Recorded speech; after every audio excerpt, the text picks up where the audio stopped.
extremely well this evening, and I hope you're in the mood for some scary stories. Now, seeing as the summer has now officially started, I thought it would be fun to have tonight's theme be creepy camping encounters. So I hope you're in the mood to get spooked. Now, with that being said, and of course, as always, without any further ado, let's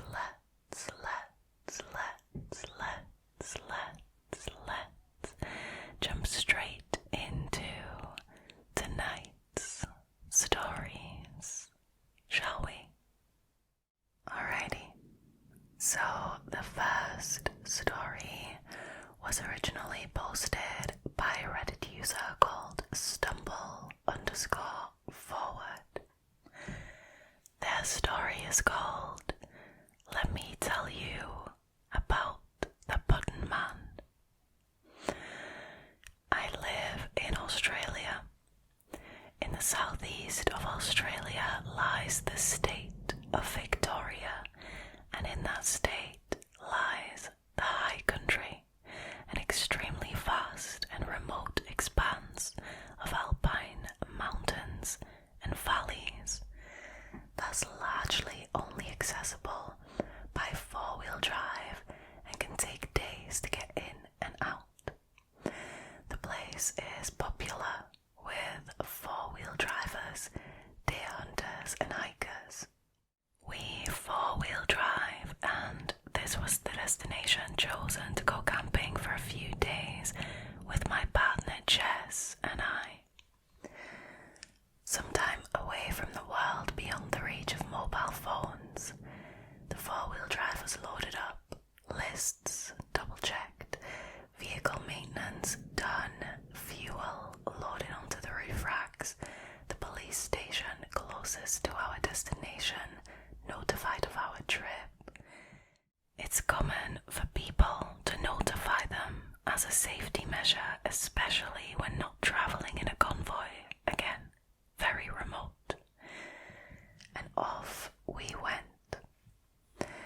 We were headed to a place called the Wonangata Valley, a remote valley deep in the high country, a huge amphitheatre type valley with alpine mountains rising high in every direction and a river running along the valley floor. Towards the end of the first full day of driving, we finally made our way down to the last track for the day, skirting the ridge and arriving at the valley floor as the sun dipped below the mountains.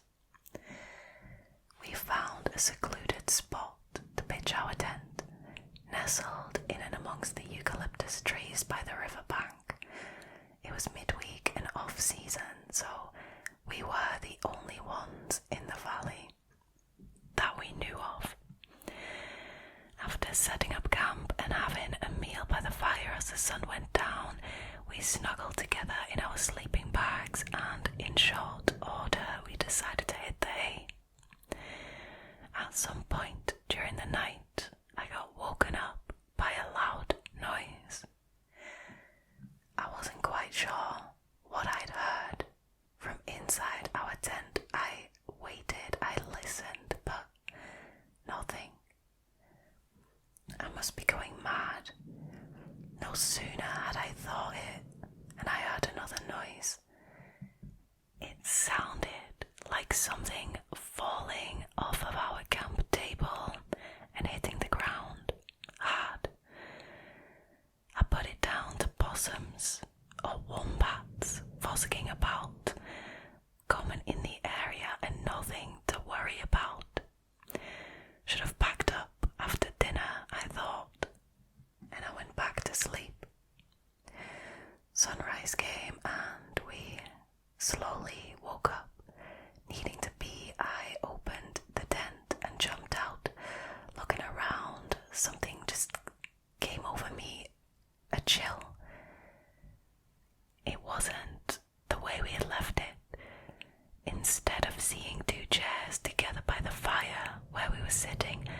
One of them was by the table, and on the table was a loaf of bread that I swear I'd packed away the night before.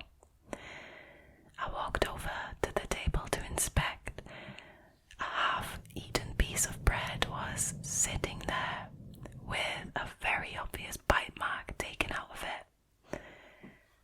I flung the tent open and asked, "Were you up before me? Did you have some bread?" "No," was the answer. Jess got up and together we went through all our stuff and nothing was missing.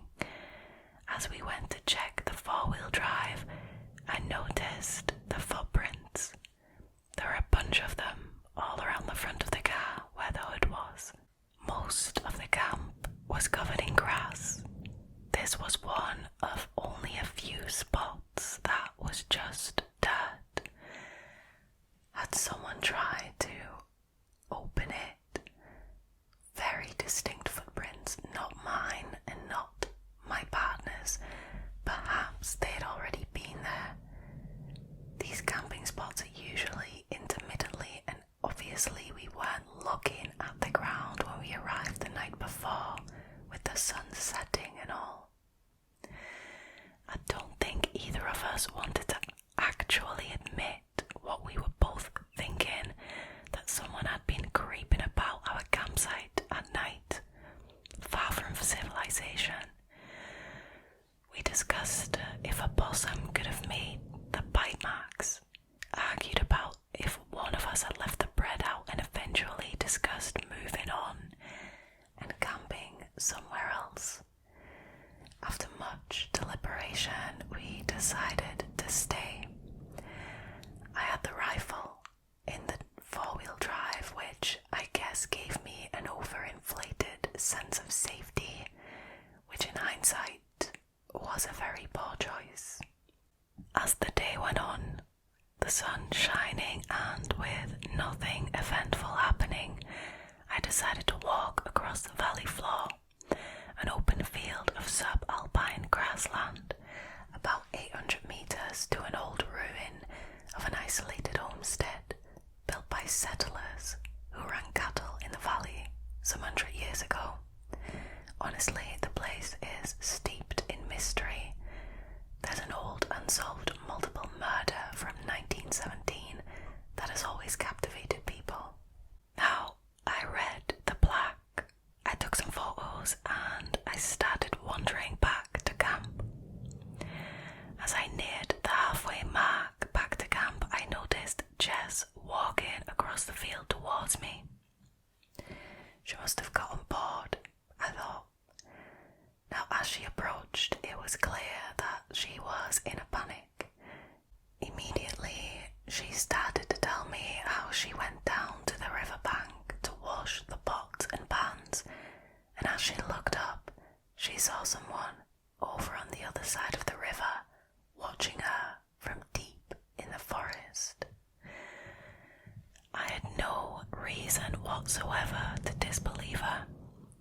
I asked what he looked like and got told an old man in his 70s or thereabouts, scraggly looking and in old tattered clothes. Apparently the second she looked up, he turned and walked away, disappearing into the impenetrable bush. Now I couldn't comprehend it. How was anyone out here without a four-wheel drive or a dirt bike? And how would anyone get to that side of the bank without first crossing over from our side? There's a day's worth of damn near impossible to walk through bush on the other side just to get to where my partner saw him. We decided to jump in the four-wheel drive and drive along the length of the valley, checking the dozen or so riverside camping spots as we went. I wanted to spot a camp, have my partner ID the guy and make sure he wasn't creeping, with our theory that he may have been a hunter off in the bush after a deer. After making our way up and down the valley and not seeing anything, we drove back to camp at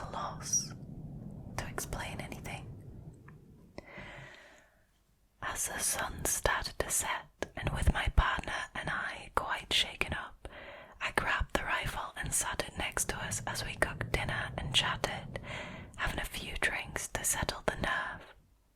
Had we just been spooked? Was it just that there's a lot of mystery surrounding the valley and the Homestead murders? We talked a bit and settled into a good foot warming in front of the fire. At some point, Jess needed to go to the toilet. I was asked to come with her to the spot behind a tree where we had placed the portable toilet, about 50 meters from our camp. Considering everything that had gone on, it was a no-brainer. Jess did her business and we turned around and came around the side of the tree, and that's when we saw him. Standing at our camp, about a meter from the rifle I had sitting against the table, was a man. Old, check. Scraggly looking, check. Tattered old clothes, check. Jess squeezed my arm so hard I thought it was going to come off. Everything about her body language screamed, "This is the same man." Now as we got closer, I could make out more odd things about him. He had part of a deer antler in his hand that looked like he'd been whittling away at it, and what looked like antler pieces carved to plug large holes in his ears, like stretchers, but made of bone. Same goes for the bone-looking buttons on his ratty old coat. He wore old leather shoes that looked homemade. "Good day, mate," he said. "Fuck me, mate, you gave us a fucking heart attack," I said, officially shooting bricks at that point. "Where have you come from, mate? Everything alright?" "Just over yonder. You lot aren't hunting around here, are you?" Looking directly at the rifle. "We might," I said. "Yeah, why?" "There's no hunting around here. There's not enough deer as it is." "Well, we hadn't decided on it. Probably just backing up anyway," I said as I edged my way towards my rifle. "I should put this away anyway, I didn't mean to spook you, mate," I said, looking for an excuse to get that rifle into my hands. "It's all good. Guns don't spook me," he said. I didn't imagine they would. I picked the rifle up by the barrel and held it like a walking stick in an attempt to be non-confrontational, breathing a sigh of relief. "No offense, but you caught us a bit by surprise. You gotta be the only one we've seen since we got here." "Yeah, I saw you come in last night." "I fucking bet you did. I've been coming up here for 40 years. Beautiful spot, isn't it? Takes a bit to get down into the valley, eh?" "Yeah, mate, look, no offense, but we're gonna hit the sack soon. Do you need a lift back to your camp?" "No, all good. Just out for a wander before I dug in for the night. Saw the fire and thought I'd say good day. Anyway, better be on my way." And with that, he turned and walked off, parallel to the river, into the dark, no torch. Now that was officially enough to spook us beyond any ability to calm down, and we decided to back up in the dark and head out. Even if driving in the dark was a monumentally stupid idea in this part of the high country. We got into the four-wheel drive and drove out, taking us along the valley floor. We didn't see a single fire, a camp, a vehicle, nothing. We kept on driving. Halfway home, Jess, bored from the drive, flipped on the camera. No memory card. What the actual fuck? After getting home and telling a few people what had happened, a friend's dad, an avid bushman himself, was the one to officially freak us the hell out. "Oh, you met the button man." "The what now?" I said. "The button man. He's an old bushman who goes out into the high country for months at a time, hunts with a spear, appears out of nowhere, scares people, has buttons made out of bone. There's a heap of people gone missing up that way. The cops keep looking but can't find a single trace. Campers, hikers. One camp was found burned to the ground and a car left abandoned. They can't find any evidence at all. A quick Google confirmed it. The missing people, the button man, the lack of evidence. Police set out into the bush and found his camp, spoke with the man, but have nothing else to go on. We won't camp in that valley anymore. Hell, we don't camp that side of the high country anymore. Anyway, that was our story of how we met the button man.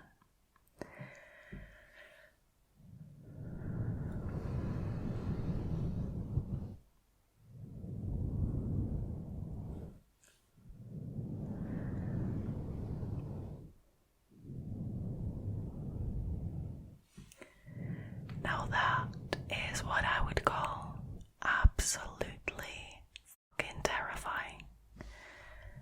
Firstly, I have to say that this story was so well written that I felt like I was watching an episode of a TV series or something. Oh, by the way, the new season of Black Mirror is out, and it is good. So go check that out. But anyways, that was ridiculously terrifying. I'm already not a camping kind of girl because I think I'm just too scared for that. Like, you know, things coming up to your tent at night, and let's be honest, a tent is not much protection, is it? I mean, it's a piece of fabric with a zipper. But throw Button Man into the mix and I am definitely out of there. I'm really glad the Redditor and his partner decided to pack up and leave when they did. I know that he said that it's not safe to drive at night in the valley or in the high mountains, but you know, the alternative is to stay there with the Button Man and possibly, you know, get abducted and God knows what else, right? So I'm so glad that they managed to get away from their encounter with the Button Man. Blimey, that was a terrifying read. And it's gotta be a huge nope from me. No thanks.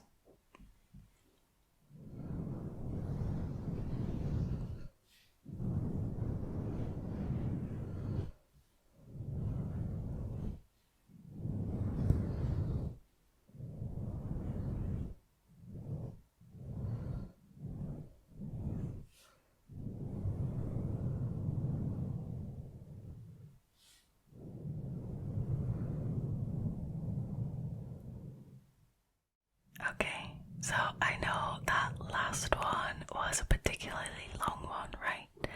This one's really short, but it is really creepy. So this was originally posted by a Redditor called UcallmeNightHawk, and their story is called Campground Shower House Creeps. This was a few years back, but I recently went camping with my husband and we got to talking about it and it gives me chills every time. We were staying at a campground in a very wooded area. The campground had a big bathhouse with several showers and toilets. There was a big door at the front and you could go left for the women's side or right to the men's side. My husband and I left our campsite so I could get a shower in before bed. It was dusk and getting dark quickly. There was a bench nearby, but not right next to the shower house, and my husband sat there while I continued walking to the showers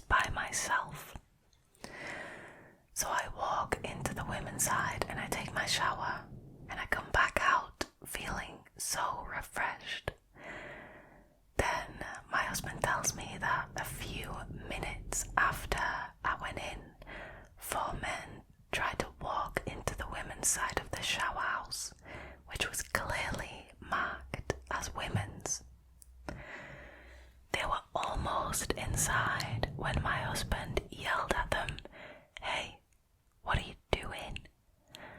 They got all flustered and said how silly they were because they thought that that side was the men's side, of course.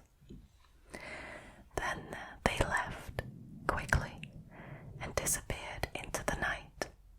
Now, if they went down to the shower house to look for the men's room to have a shower, wouldn't they go use it after their embarrassing mistake? Nope, they weren't there for any good reason, and I get chills when I think about what may have happened if my husband hadn't been there to chase them off.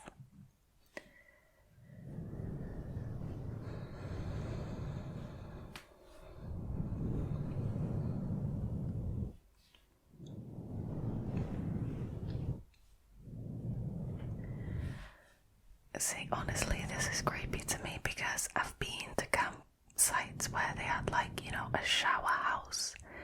Yeah, it's not really a house, is it? It's more like a container, like a ship container or something. You know what I'm saying? Like, it's not a real house. And then they're like really crappy showers, and you have to keep pressing the button every 30 seconds because it'll turn off automatically. That's the kind of thing that I'm imagining this to be. But then the fact that those guys, 4 of them at the same time, tried to walk into the women's shower room. I mean, cheeky buggers, then trying to pass it off as a mistake. But like the Redditor said, they would then go to the men's showers, right? I mean, if they had legitimately come there to shower in the first place, they would go to the men's, but they didn't. They ran off. Honestly, that is so awesome that the husband was there, and that, I just love the fact that he came with his wife to sit there on a bench to keep an eye on the shower house, to make sure that nothing like this happened. And thank God he was there, and thank God he scared them off. I mean, those guys must have been easily spooked because the husband was clearly outnumbered, and yet still they pretended that it was an honest mistake and they ran off. Luckily. I mean, honestly, can you imagine if you are a woman on your own in that shower house and 4 men came in to do whatever the fuck they wanted to do with you? I mean, you would be so easily overpowered. That is absolutely wild. I know last week we talked about all these really bad boyfriends. Well, this husband is absolutely fantastic. I love that he came with her. I love that. I love that he came with her to stand guard. That is most definitely what kept her safe that night. And even if they weren't planning on getting confrontational, they would have made camera footage of her showering at the very least. I mean, there must have been a reason for them going in there, right? So either they were gonna get confrontational, do something physical to her, or they wanted to get footage of her showering. Wild, absolutely wild. Oh yeah, friendly reminder, now that it's summer and people are gonna go on holidays and hotels, Airbnbs, campsites, don't forget to check for hidden cameras. Because you don't want to end up on a random live stream, right? If you don't know what I'm talking about, go check out the Hotel Horror Stories episode that I have on here.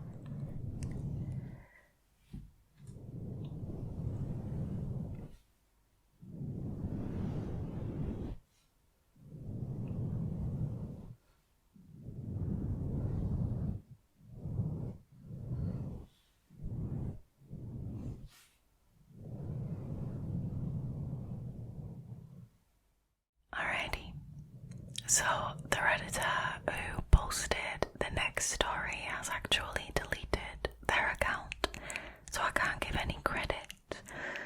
But this story is called Something Bad Happened While I Was Camping. I'm just not sure what. I'm not sure if I'm in the right place, but I've held this story in for the last 6 years because it sounds crazy and I got told not to talk about it.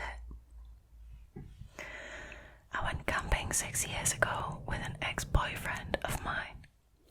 The campsite we picked was beautiful. We were able to drive in through some rough trails. The spot we picked was next to some hiking trails that weren't very far from some natural hot springs and a huge waterfall. Now, I'm not gonna lie, as much as I hate camping, that does sound amazing. We were in the middle of nowhere. Absolutely no one was around. We set up camp next to the car, went hiking, soaked in the hot springs, came back and had dinner. It was all very normal until we woke up the next day. Now I need to give some context as to how we slept that night so you can understand my confusion. Before we went to sleep that night, I put our food cooler and a stereo that we brought in the car and locked it up. I put the keys in the front pocket of my backpack and I put the backpack next to my sleeping bag on the far side of the tent, away from the door of the tent. My boyfriend at the time slept nearest the door of the tent with a gun next to him. We woke up the next morning and I felt fine. I had slept hard and from inside the tent everything seemed normal.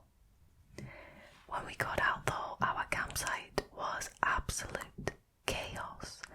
The fire pit we had made was ruined. The cooler had been thrown and food was scattered all over the place. The stereo was smashed to pieces laying next to a tree. All of the car doors were open, including the trunk.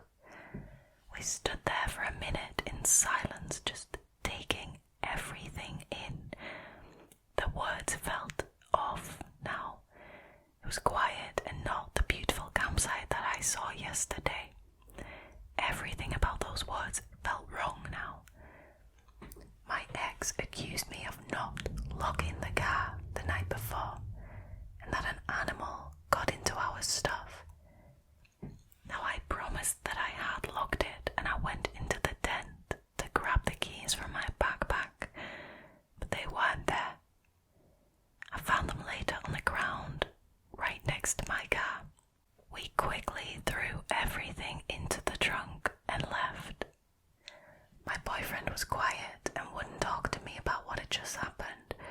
He finally spoke up when we were almost home and told me that he had had a dream the night before about someone kneeling over him in the tent, holding his gun, pointing it at him and just staring at him. When I tried to ask him more questions, he got quiet again and said that he didn't want to talk about it and that I shouldn't talk about it anymore either. I've tried to forget about it, but I just can't. Something really wrong happened to us in those woods that night.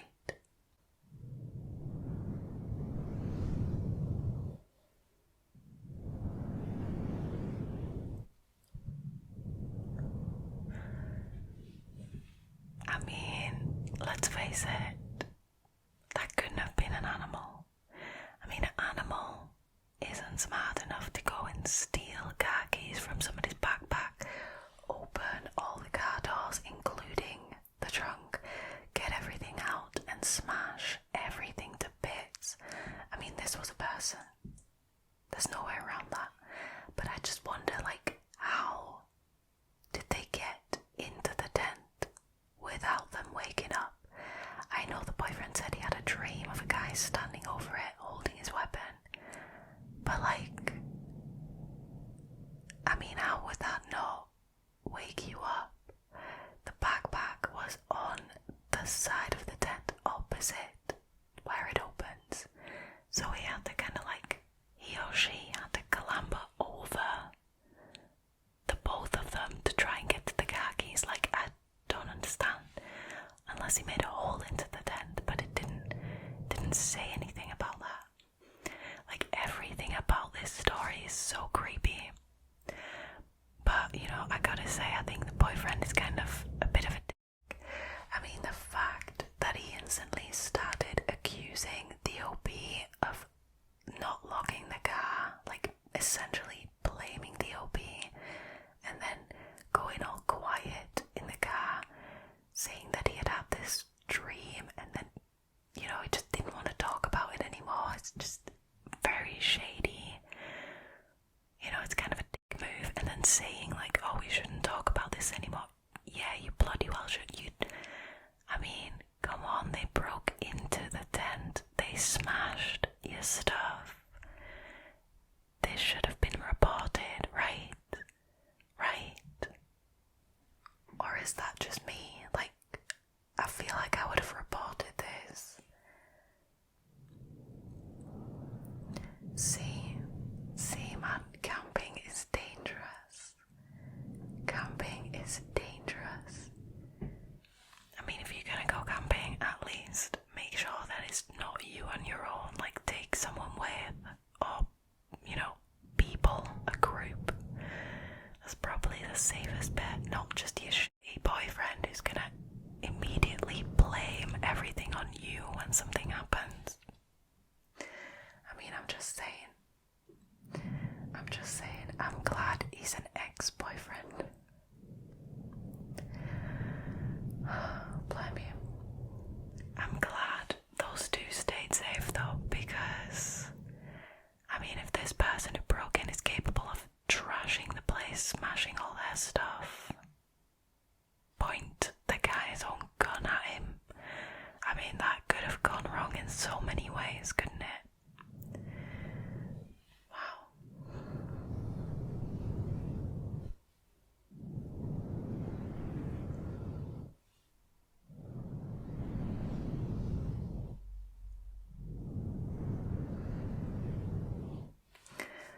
Alright, you guys, that was it for tonight's scary stories. Thank you guys so much for choosing to hang out with me again tonight.